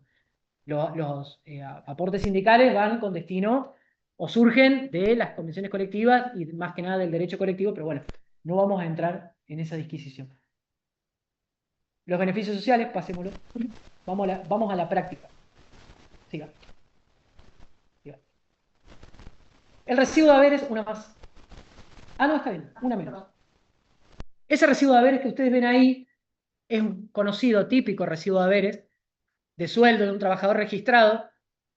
Capaz que conociéndolo debe estar deficientemente, pero está registrado. Ahora, en función del decreto 407/26, que está vigente ahora desde hace un par de meses, el recibo de sueldo, anexo 3, cuando se modifica el artículo 140 por el anexo 1 de ese decreto, ahora el anexo 3 determina que los recibos de sueldo deben tener, además de todo ese contenido que dice el anexo 1, una forma determinada, que es la siguiente. Así van a empezar a venir los recibos de sueldo, o esos son los recibos de sueldo legales a partir de ahora. ¿Cuál es la distinción o cuál es los agregados? Básicamente lo que se trató de buscar con la reforma es garantizar cierta transparencia en el contenido de los recibos. Según la reglamentación, ahora el recibo de sueldo que ustedes ven tiene que tener 4 secciones. Una sección vinculada o destinada a identificar los datos de las partes. Importante leer el recibo de sueldo justamente para poder identificar la base de cálculo de las indemnizaciones. ¿Sí? Datos identificatorios de las partes. Una sección B que va a tener las contribuciones patronales. O sea, por primera vez en un recibo de sueldo el trabajador va a poder ver cuánto paga su empleador por él. Una sección C, que va a estar destinada al cálculo justamente de la remuneración bruta más los adicionales y descuentos. Y la sección D, o cuarta sección, que es el importe neto final que percibe el trabajador. Entonces, lo que busca este nuevo recibo es efectivamente eso, ilustrar cuánto cuesta un trabajador o mostrarle al trabajador cuánto cuesta su puesto de trabajo. ¿Está bien o mal? Lo discutimos en otro momento, pero es a girar con este nuevo recibo de sueldo y bastante bien. Pensé que iba a haber más problemas en las consignaciones, pero está bastante bien. También establece la reglamentación que hoy ustedes saben que en materia previsional, los F931, los formularios previsionales de ingresos, de aporte y contribuciones, se hacen de manera global. El empleador presenta la declaración jurada por todos los trabajadores, no de manera individual. La reglamentación dice que cuando haya que emitirle el certificado de sueldo, el trabajador va a tener que discriminar cuánto por cada trabajador. Quienes van a tener el doble de trabajo son los contadores. O sea, los contadores van a tener el doble de laburo porque van a tener que presentar la declaración jurada y después desbrozarla en los distintos recibos de sueldo. ¿Sí? Pasa. Vamos a lo importante. Todo lo que comunicamos al inicio, lo que intimamos, lo que quisimos reclamar al empleador en sus defectos estamos parados del lado del trabajador, ¿no? Ahora se va a tener que ver reflejado posteriormente en una instancia judicial a través de una planilla de cálculos. ¿Sí? Esta planilla de cálculos es una representación gráfica, no solamente del contenido de la demanda, sino además de lo que nosotros ya veníamos intimando desde el inicio de la primera comunicación. Es la materialización judicial del planteo epistolar inicial.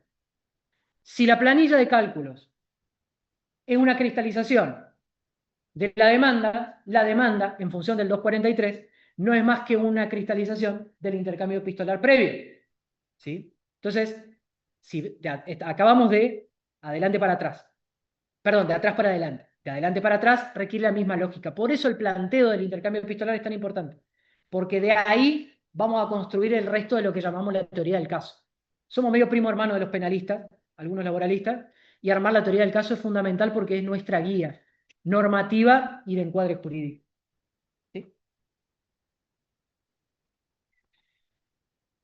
Esto sí, como el Padre Nuestro, me dijo el doctor Toselli en clase alguna vez. ¿Cuáles son los rubros comunes o conceptos comunes que se deben abonar a un trabajador, cualquiera sea la causa de extinción del vínculo? Salario proporcional del mes de despido, aguinaldo proporcional y vacaciones proporcionales. ¿Sí? Estos 3 rubros, sea cual fuere. 245, sea un 247, falta de disminución de trabajo, sea por muerte del trabajador, sea que se extinga por muerte del empleador, por fuerza mayor o caso fortuito, cualquiera sea la causa de extinción del vínculo, se abonan estos 3 conceptos. No pueden faltar en toda planilla liquidatoria. Salario proporcional de días trabajados, aguinaldo proporcional del semestre en curso, digamos, y las vacaciones proporcionales. El segundo rubro ya depende del caso. Rubros o módulo indemnizatorio. Si hablamos de indemnización, hablamos de una reparación del daño, ¿sí? Que en materia laboral está tarifada, ¿sí? Tenemos una tarifa legal que fija cuánto corresponde abonar dependiendo la modalidad extintiva del vínculo. Tenemos una indemnización por antigüedad, 245, indemnización sustitutiva de preaviso, el 232. Acá lo que les he hecho es tratar de resumir todas, casi todas, las modalidades extintivas y los artículos donde están previstas la forma de cálculo. Si ustedes van a cualquiera de esos artículos, cómo se calculan las indemnizaciones tarifadas, van a tener que volver necesariamente a la remuneración, a la base de cálculo que vimos al inicio, a la remuneración del trabajador. Entonces ustedes van a tener que desbrozar qué es remuneración para después poder aplicar todo esto. O sea, es un caminito largo, pero que uno después con el tiempo, no te digo que se hace más fácil, ¿no? Se hace más complicado de hecho, pero tiene su lógica y tiene su razón de ser.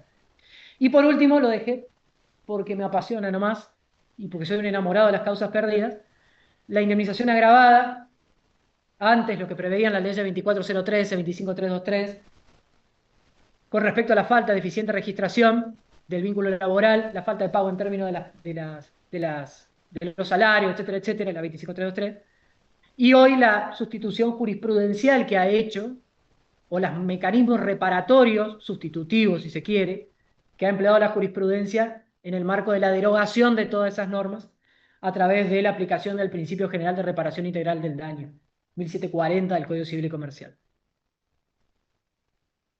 Liquidación final, haberes proporcionales, dijimos parte de la liquidación final, lo que se le paga sí o sí al trabajador. Esta es la fórmula de cálculo, se la vamos a dejar. SAC proporcional, ahí tienen 3 formas de calcular el SAC proporcional. ¿Las 3 le van a dar exactamente el mismo resultado? No, porque depende cuál tome. Por supuesto, la matemática es bastante exacta, pero el resultado no es el mismo. Lo que pasa es que la fórmula, de acuerdo a los términos en cómo está redactado el 232, lo que regula el SAC proporcional, les podemos ver el 232. Toda la normativa de la Ley de Contrato de Trabajo que regula el SAC proporcional, esto que dice que se debe abonar la 12ª parte, etcétera, etcétera, se puede traducir matemáticamente en distintas fórmulas. ¿Cuál les recomiendo tomar yo? Y depende por qué lado del mostrador vaya. Si van por el empleador, tomen la que le dé menos. Si van por el trabajador, tomen la que le dé más. La diferencia entre el resultado de una fórmula y otra, los invito a probarlo, es minúscula. Minúscula. Pero diferencia hay. Vacaciones proporcionales. Lo que tiene la particularidad del cálculo de vacaciones proporcionales es que yo les recomiendo, cuando las aborden, dividir en 2 cuestiones o dividirla el cálculo en 2 partes. Por un lado, ¿cuántos días de vacaciones proporcionales le corresponden al trabajador? ¿Cuánto vale el día de vacaciones? Recuerden que las vacaciones son un plus vacacional. Es decir, por vacaciones, 14 días supónganse, el trabajador por esos días cobra su sueldo y un plus. El cálculo de ese plus vacacional, importa que el valor de día de vacaciones valga más que un día ordinario de trabajo. Entonces, siempre para el cálculo les recomiendo seguir, a mí me sirve, tener en cuenta esas 2 cosas. Por un lado, cuántos días de vacaciones proporcionales, que tiene un seguimiento, hay que saber varias cosas antes, y después cuánto vale cada día de vacaciones. Con un dato, el otro lo multiplican, tienen sus vacaciones proporcionales. ¿Sí? Siguiente. Ese es el último cálculo de vacaciones. Indemnización por antigüedad, le vamos a dejar las pautas para que lo vean. Tengan en cuenta que con la 27742 y la 27802 hubo modificaciones. Se incorpora el fallo Bisotti, el criterio Bisotti, textualmente, que a mi criterio es quizá una de las cosas más acertadas que ha tenido la reforma, si no la única. Y sí, excluye expresamente de la base de cálculo el SAC y otras cositas más. Porque la ley lo dice. Porque la ley excluye expresamente el aguinaldo de la base de cálculo. Punto. ¿Por qué? Porque al legislador le pintó. Es así. Ahora, es lo que dice la ley. Volvamos a lo mismo, o sea, indiferencia al nomen iure, o sea, a la doctrina, al artículo 1 del convenio 95 de la OIT, que está muy por encima de la ley de contrato de trabajo y la ley de modernización laboral, dice otra cosa, o podemos interpretarlo de otro lado. Queda resguardo verificar dos cuestiones, la inaplicabilidad o la inconstitucionalidad e inconvencionalidad de la norma, dictada en contradicción de una norma de orden superior. Pero bueno, es lo que la ley dice. Si ustedes me preguntan a mí, honestamente, que la ley lo diga, va a quedar en definitiva en manos de quien resuelve si efectivamente o quien tiene que analizar efectivamente si se trata por su naturaleza de una cuestión remuneratoria o no remuneratoria. En otras palabras, hoy los muchachos que están ahí en Tribunales 3, en la PRIDA 753, que también es la ley. Indemnización sustitutiva de preaviso, también le dejamos la fórmula de cálculo y algunos ítems para que lo tengan en cuenta, digamos. Lo mismo la integración del mes de despido.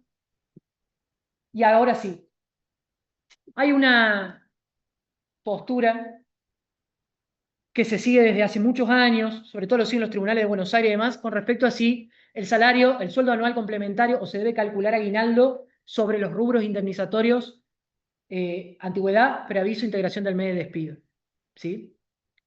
Por ahí nosotros en Córdoba no lo vemos mucho, ya vamos a ver por qué, pero en Buenos Aires sí se ve mucho porque han receptado el criterio, ustedes van a ver el criterio de la Suprema Corte de Buenos Aires, que considera que, sobre todo cuando se reformó por la 25877, la ley de contrato de trabajo, haber cambiado el término percibido por devengado, diciendo que la indemnización sustitutiva de preaviso, la indemnización por antigüedad y demás, en definitiva, más que nada, la integración del mes de despido y la sustitutiva de preaviso, importan el abono, digamos, el pago de el salario, entre comillas, que le hubiese correspondido al trabajador por no haber sido preavisado, ¿sí?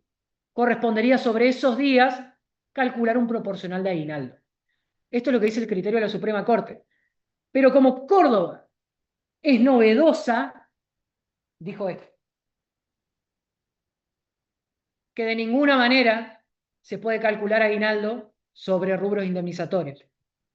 Aunque dijo, el Tribunal Superior de Justicia tiene dicho, en esa tracalada de fallos que le quedará de jurisprudencia, en esa tracalada de fallos muy recientes, de hecho son muchos del 2024-2023, no se puede calcular, por más que la norma otorgue como parámetro de cálculo la remuneración y que tenga en cuenta un lapso de tiempo en una ficción, digamos, de que es el tiempo que el trabajador hubiese prestado tareas si no hubiese sido despedido o el mes que hasta completar, aún así no deja de tener carácter indemnizatorio, y sobre indemnizatorio no hay aguinaldo, porque no es un rubro remuneratorio propiamente.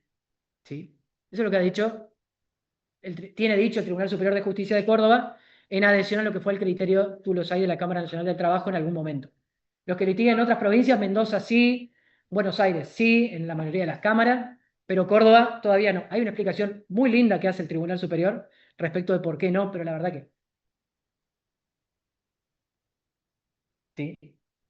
Diferencia de haberes. Cuando veíamos todo el tema del cálculo de la diferencia de haberes, es muy normal y se ve bastante que el cálculo que se plantea en las demandas es como, o en las peticiones, es como genérico.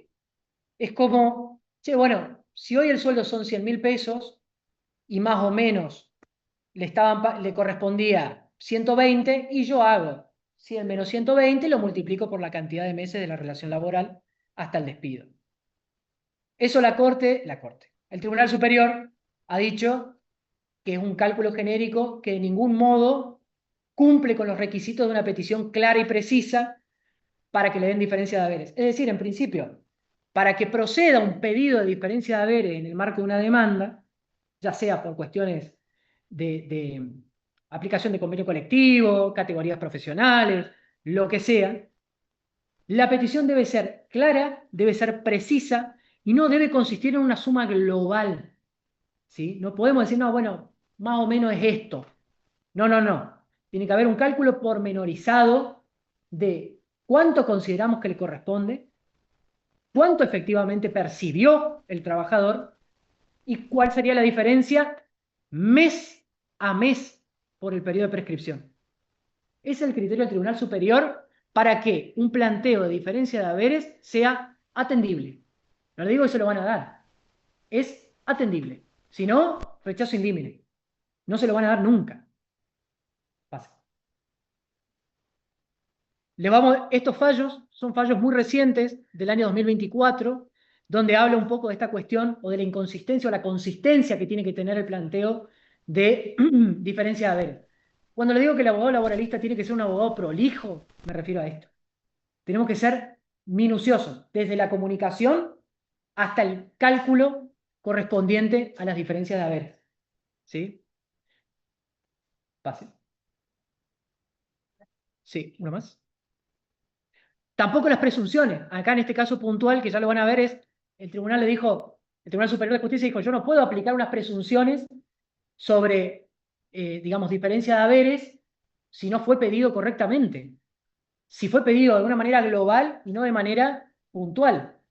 Ahora les voy a mostrar gráficamente cómo es una planilla correcta de diferencia de haberes. Esta planilla de diferencia de haberes corresponde al convenio 4089. Estoy viendo, pues sí, es camionero. Corresponde al convenio 4089.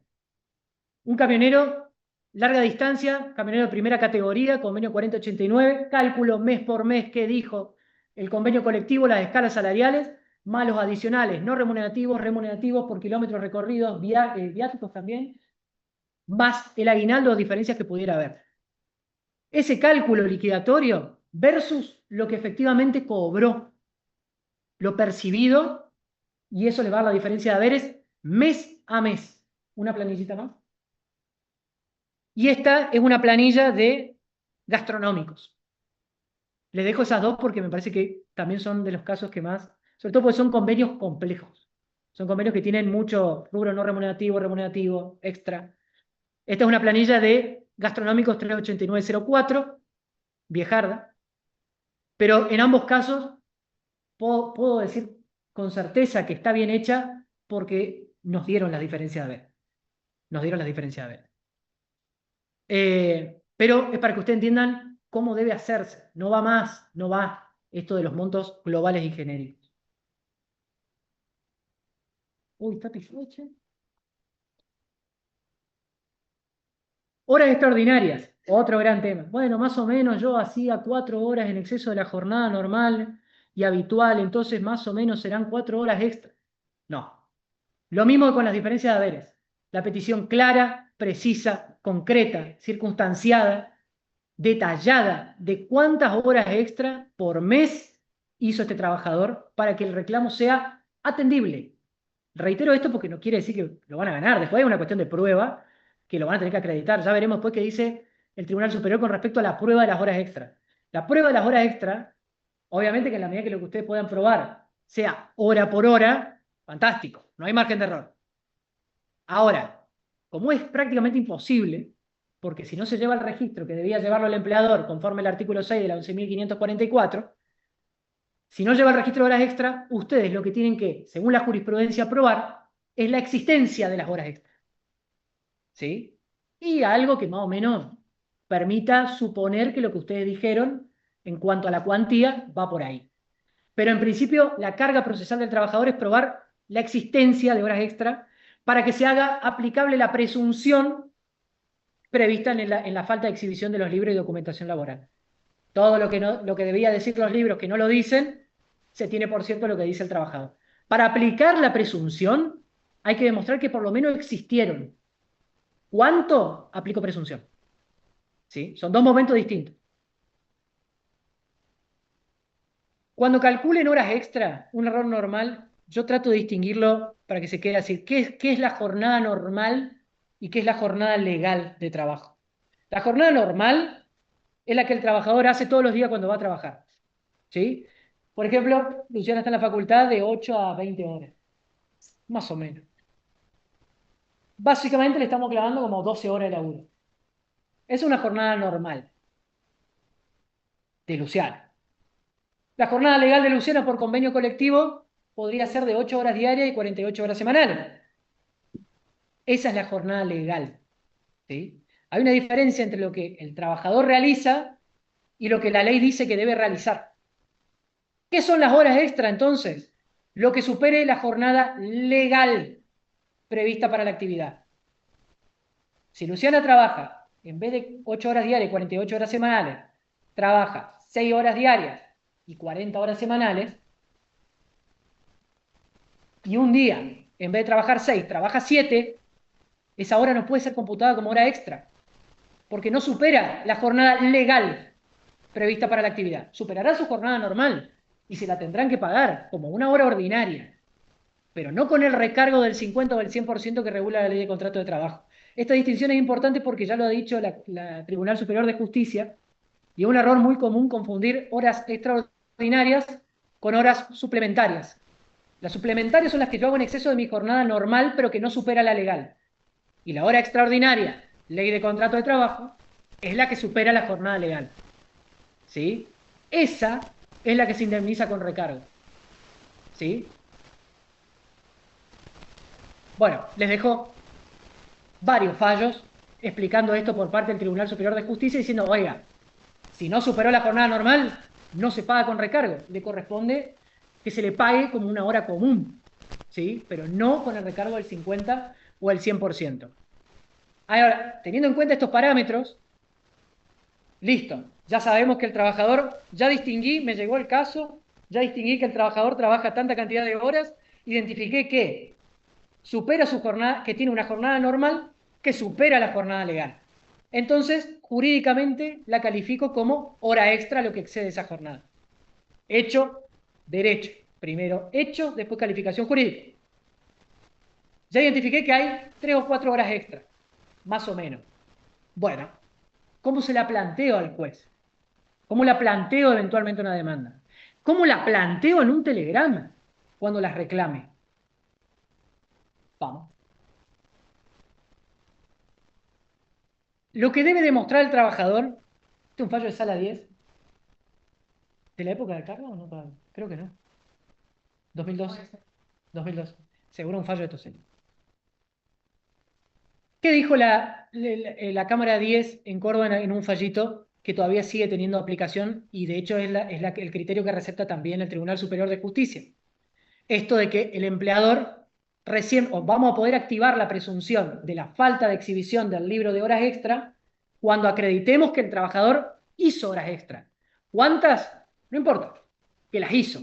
Porque ¿cuántas es la denuncia en carácter de declaración jurada que hacemos en la demanda, que después se va a traspolar o se va a aplicar o se va a tener por cierta ante la falta de exhibición de la documentación laboral?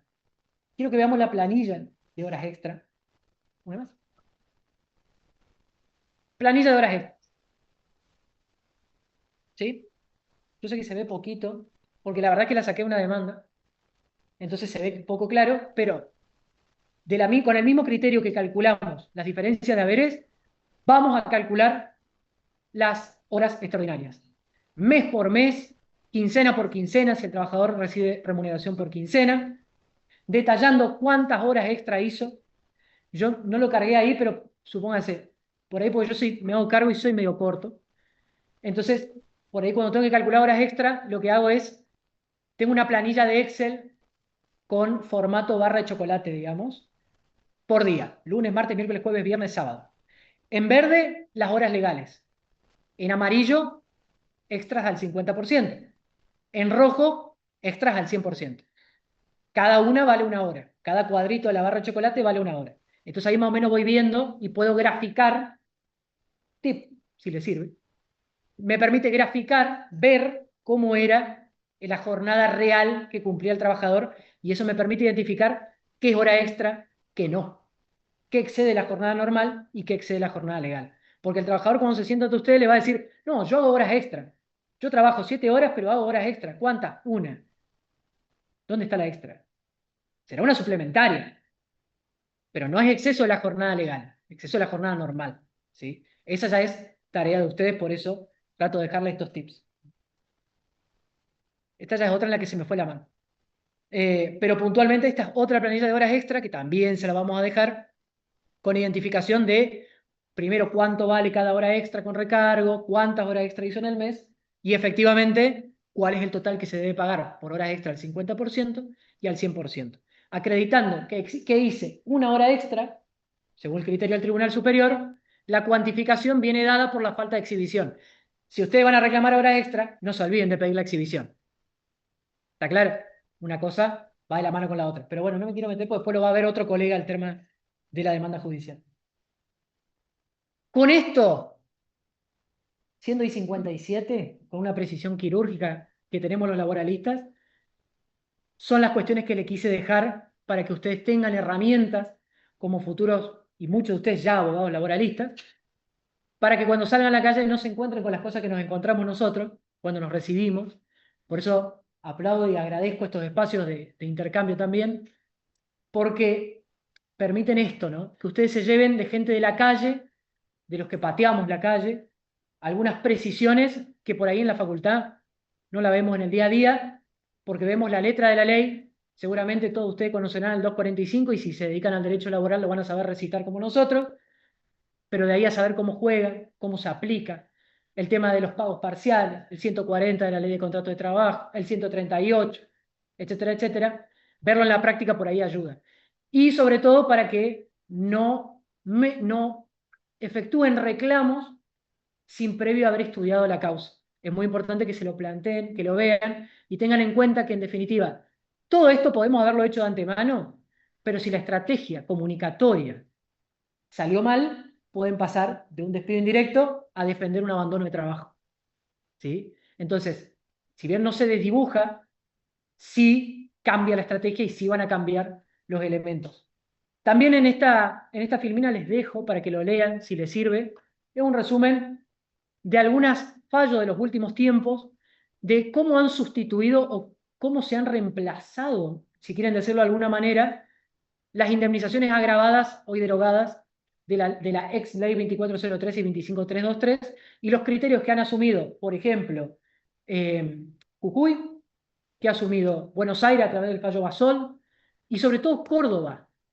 Córdoba en el fallo Salazar contra Cufré, que está ahí citado, decidió decir, che, más allá del daño previsional, ahí está el primer criterio en Córdoba, es Salazar, ¿no? Sí, contra Cufré, dijo, está derogada las indemnizaciones agravadas por falta de registración o deficiente registración, pero eso no implica que no exista un daño notorio para el trabajador que no vio ingresados sus aportes, que se vio privado de tener una obra social, de contar con cobertura de riesgo de trabajo, de acceder al crédito bancario, etcétera, etcétera, etcétera. Si hay una serie de daños de público y notorio a criterio del tribunal que deben ser reparados en función del principio constitucional de reparación integral del daño. Ahora tenemos que saber daños también. Y está bien porque hay que saber. Pero en función de esto, el Tribunal Superior dijo, perfecto, por todos estos daños le vamos a reconocer una indemnización al trabajador. No podemos aplicar las indemnizaciones agravadas porque están derogadas.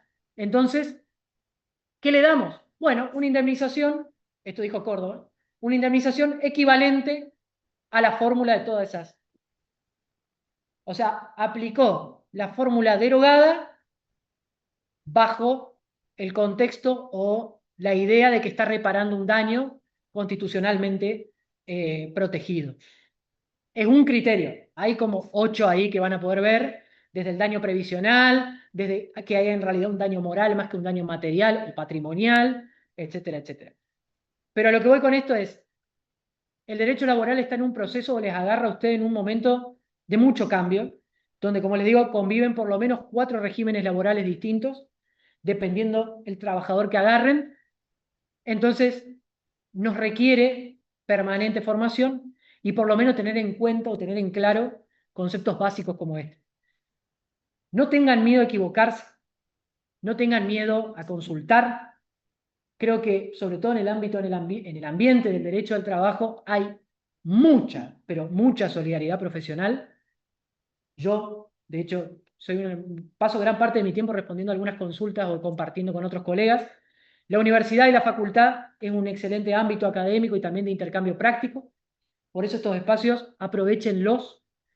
Por supuesto que también van a tener mi contacto todos aquellos que quieran, tengan alguna duda, alguna cuestión, siempre abierto, no solamente como abogado litigante, sino como adscripto y espero que futuro docente de esta casa de estudio y de Derecho del Trabajo. Así que muchísimas gracias a todos por el tiempo, por la escucha. Gracias a la Secretaría de Graduados. Espero que les haya sido de utilidad. Y bueno, gracias a todos, de verdad. Gracias.